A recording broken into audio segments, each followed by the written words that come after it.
destigmatized abortion increases the cultural pressure for women to abort. No, abortion stigma increases the cultural pressure to carry to term. Yeah, I think most people recognize that's true, but they're two sides of the same coin.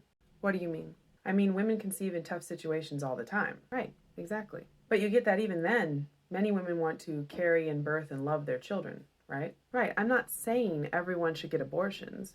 I'm saying it should be up to her, whether she wants to have a child in difficult circumstances. Okay, but she's going to need help.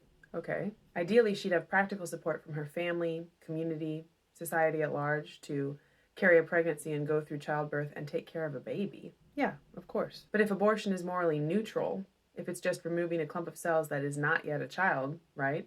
Then it's harder to explain why a woman should be able to require her family or society to support her during a difficult pregnancy. We should support women in whatever they choose. In real life, that's not what happens. It's one thing to say, I have a valuable child and I want my family and society to help me take care of this child. But it's a very different thing to say, I have a clump of cells and it is not a child yet.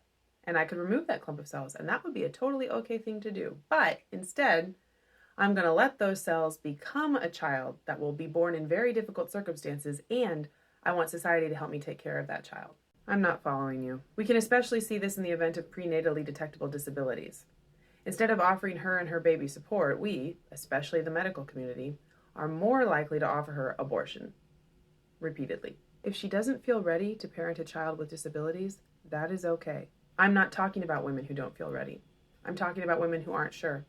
Maybe they want to try, maybe they're scared. I'm also talking about women who already love their children regardless. Okay, they can try if they want then. That is not the message that they get. More typically, they're told all the ways this is going to be extremely difficult and resource intensive, and then they're offered abortion again. Same thing for women in poverty. Same thing for teenage mothers.